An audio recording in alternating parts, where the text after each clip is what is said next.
मनोहर कुमार और मैं अभी हूँ बिहार नवादा के सोनावा क्षेत्र में। और मेरे पीछे जो है आप लोगों को दिख रहा होगा ये संकट मोचन मंदिर है और इसके बगल में ही जो ठीक है एक मजार भी है। ऐसा काफ़ी कम देखने को मिलता है जहाँ मंदिर और मजार जो है बिल्कुल एक जगह हो और वहाँ के उन मान्यताओं को मानने वाले लोग बेहद शांतिपूर्ण तरीके से अपने धर्म को जो है मानते हो। और बेहद यहाँ का माहौल जो मुझे काफ़ी शांतिपूर्ण दिख रहा था। मैं चाह रहा था यहाँ कुछ लोगों से बात कर इस मंदिर और इस मजार के बारे में कुछ विशेष जानने का प्रयास भी करूँ। क्या नाम है सर आपका? मेरा नीरज नाम है। अच्छा, आप यहीं के निवासी हैं? अच्छा, मंदिर के बारे में विशेष कुछ बताइए हम लोगों को। लगभग 100 वर्षों से भी पुराना मंदिर है। अच्छा, हमारे जन्म से पहले, जब से हमारे जन्म में, जब से तो मंदिर देखते रहे आज तक। अच्छा, हम लोग ऐसे माना जाता है जी, मंदिर 100 साल पुराना है। अच्छा, हम लोग जैसे मैंने खुद पहली बार जो है मैंने देखा कि मंदिर और मजार बिल्कुल एक साथ हो और दोनों मंदिर का बीच में जो दीवार है बिल्कुल एक ही है। तो यहाँ का माहौल कैसा रहता है? आप लोग यहाँ बराबर कई एक सालों से आ रहे हैं, कैसा रहता है यहाँ का माहौल? माहौल यहाँ का बहुत ही शांतिपूर्ण रहता है। सामाजिक सौहार्द नवादा के लोग बनाए रखते हैं। अच्छा, आज तक ऐसा कोई मतलब मंदिर मजार को लेकर कभी बहस नहीं हुई है, ना कोई मतलब किसी तरह का विवाद है। हाँ। यहाँ के लोग अपने अपने धर्म, अपने आस्था में विश्वास रखते हैं। जी। जो मुस्लिम भाई होते हैं वो अपने मजार आते हैं, जो हमारे हिंदू भाई होते हैं वो मंदिर में आके पूजा करते हैं। तो मंदिर में नमाज भी पढ़ा जाता है। अच्छा, हाँ, कोई दिक्कत नहीं, कुछ दिक्कत नहीं होता? कोई दिक्कत नहीं, आज तक तो कोई दिक्कत नहीं हुआ है। अच्छा, बड़ा अच्छा ये देखने को मिला। ये देखिए ये जो मंदिर है संकट मोचन मंदिर और ये मजार जो है और बीच में दीवार जो है इस दोनों धर्म को मानने वाले लोगों का जो मंदिर और ये मस्जिद जो है मजार जो है उसका दीवार बिल्कुल एक है।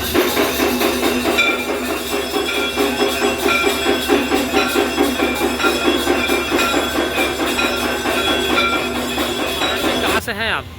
मैं तो ऐसे बिहार से रहने वाला हूँ। अच्छा, मेरा अभी निवास स्थान वृंदावन।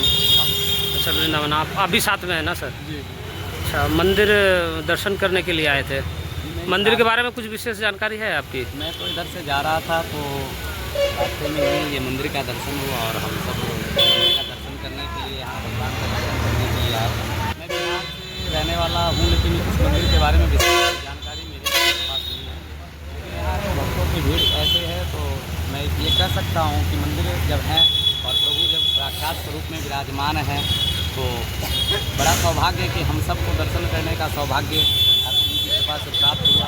अच्छा, बहुत बहुत आभार। मैं भी पश्चिम बंगाल से हूँ वैसे और मेरी नज़र इस मंदिर पर जब पड़ी तो मैंने देखा कि इस मंदिर का जो ये बीच का जो दीवार है ये मंदिर है और ये मस्जिद है। ये देखिए ये मजार है जी, ये मजार है। तो ये देखकर आपको क्या ऐसा कुछ फीलिंग आ रहा है आपके अंदर या क्या विशेष समझ में आ रहा है आपको? देखिए, हम जिस धर्म को मानते हैं, जिस धर्म से हम जुड़े हैं, हमारे धर्म का एक ही मार्ग है, एक ही कथन है, सर्वे भवन्तु सुखिनः सर्वे सन्तु निरामयः। हम जिस धर्म को मानने वाले, हमारे धर्म के पास कोई भी संप्रदाय के लोग सबको हम सामान्य भाव से रखते हैं, सामान्य भाव से उनका आदर सत्कार करते हैं।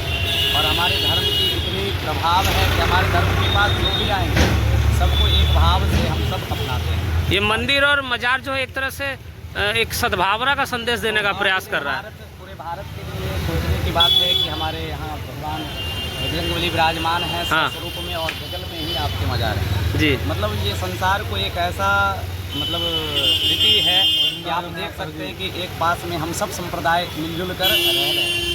मतलब कहने का मतलब है ऊपर वाले को कोई तकलीफ नहीं है नहीं, तो नीचे वाले को भी कोई तकलीफ नहीं माननी चाहिए। सबको मिलजुल कर रहना चाहिए। आप इससे ये समझ सकते हैं कि आप देखें यहाँ मंदिर है, बगल में मजार है, सब मिलजुल कर रह रहे हैं। ये भारतवासी का ये सनातन धर्म की ऐसी प्रतीक है। अच्छा, आप कथावाचक भी हैं?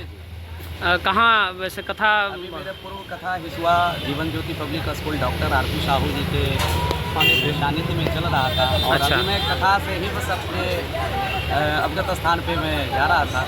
उसी बीच में ये मंदिर का दर्शन हुआ और मैं मंदिर का दर्शन हुआ तो मेरे मन में एक ऐसा भाव लगा प्रभु का दर्शन कर लिया जाए। इसी बीच में आपसे दर्शन हुआ। आप बहुत धन्यवाद, साधुवाद जी। पात्र हैं कि प्रभु आपसे दर्शन करवाए। मेरे लिए भी सौभाग्य की बात है कि हम पश्चिम बंगाल से जब यहाँ आए और इस मंदिर की घंटा ध्वनि सुनकर जो हम यहाँ पहुँचे उसके बाद हमें जो ये मजार और ये मंदिर एक साथ देखने को मिला और एक अजीब सी खुशी महसूस हुई कि कितना सद्भावना वाला यहाँ माहौल है। और ऐसा माहौल जो है मुझे लगता है कि सारे देश में होना चाहिए, और एक दूसरे का सम्मान करते हुए जिस तरह से यहाँ आराधना, और यहाँ मज़ार में भी जो लोग जो है आराधना करने के लिए आते हैं, इतना अच्छा सद्भावना का माहौल शायद मैंने कहीं पर भी नहीं देखा। आपने देखा कभी? मैं तो आपको पूर्व में ही बताया, हम जिस धर्म को मानते हैं, हमारे धर्म का एक ही मार्ग है, सर्वे भवन्तु सुखिनः सर्वे सन्तु निरामया, जिसका आप प्रारूप आप दर्शन करें। जी। यहाँ बगल में मजार है और बगल में हमारे जी। भगवान जी। हनुमंत जी विराजमान है। जी। और जी। हमारे इस भारतवासी में कितना प्रेम है, सनातन धर्म में कितना प्रेम है, इसको आप दर्शन करें। यही मेरा भाव है। और सभी को, सभी भक्तजनों को जो से देख रहे हैं आपके चैनल को, सभी को राधे राधे। बहुत बहुत धन्यवाद। भगवान हनुमान ध्यान के प्रतीक है। हनुमान राम अर्थात चेतना के सानिध्य में आकर भगवान बने, लेकिन हम उनके पास जाकर आज भी कमज़ोर है, क्योंकि शायद हम उनको समझ ही नहीं पाए।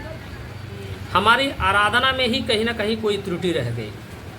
एक बड़ी प्यारी सी पुस्तक है हनुमान चालीसा, जिसको मैं कई सालों से पढ़ता आ रहा हूँ और आप भी पढ़ते होंगे, लेकिन उस पुस्तक को समझने के लिए एक गुरु की आवश्यकता है, क्योंकि उस पुस्तक का पहला ही लाइन है, श्री गुरु चरण सरोज रज, अर्थात एक ऐसे व्यक्ति या एक ऐसे शख्स की ज़रूरत है जो उस पुस्तक की हर लाइन, हर एक शब्द का अर्थ आपको समझा सके।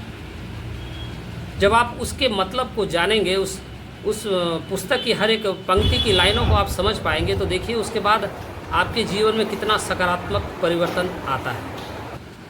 फिर उसी पुस्तक की आखिरी लाइन है, जो यह पढ़े हनुमान चालीसा होए सिद्धि सा की गौरी सा, अर्थात भगवान हमको कह रहे हैं कि जो कोई भी मेरी साधना पूरे ध्यान लगाकर करेगा, मैं उसको शिव के समान बना दूंगा।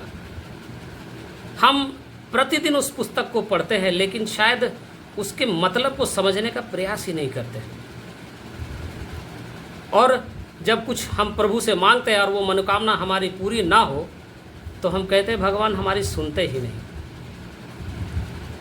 उस पुस्तक, वो छोटी सी पुस्तक हनुमान चालीसा, उसके हर शब्द का कितना अच्छा मतलब है, आप उसको समझने का प्रयास कीजिए। हमारा कोई प्रयास ऐसा नहीं है कि मैं किसी भावना, किसी व्यक्ति की भावना को आहत करूं। मेरा बस एक छोटा सा प्रयास है कि उजाला बढ़े, लोगों को ज्ञान बढ़े, लोग उस पुस्तक के हर मतलब को समझने का प्रयास करें। और मैं भी समझने का प्रयास कर रहा हूँ, कुछ सीखने का प्रयास कर रहा हूँ निरंतर। और जीवन सीखने का ही नाम है। आप हर एक दिन कुछ ना कुछ सीखते हैं, समझते हैं। तो हमारा ये छोटा सा प्रयास था। हम बिहार नवादा के शहर में हैं और ये संकट मोचन मंदिर जो है काफ़ी प्राचीन मंदिर है। लोग बता रहे थे कि ये मंदिर 100 साल से भी पुराना है। और नीचे सीढ़ियों के माध्यम से हम लोग नीचे जब गए तो वहाँ एक छोटा सा शिव जी का शिवलिंग जो है स्थापित किया हुआ, जो लोग बता रहे थे कि ये शिवलिंग भी जो है 100 साल से भी पुराना है। मंदिर जब भी कहीं मिलता है तो इच्छा होती है कि वहाँ जाएं, दर्शन करें, शीश नवाएं और आशीर्वाद लें। यकीनन मंदिर में जाकर एक अच्छी वाइब्रेशन मिलती है, पॉजिटिव एनर्जी मिलती है, जिससे हर सारे मुसीबत, जितनी भी मुसीबतें हमारे जीवन में हो, उससे लड़ने के लिए जो है एक सकारात्मक ऊर्जा का संचार हमारे जीवन में हो जाता है। हमारा ये छोटा सा प्रयास आपको कैसा लगा, हमें कमेंट करके आप ज़रूर बताइएगा। श्री भगवान के चरणों में मेरा सादर प्रणाम और सभी को नमस्कार। जय हिंद।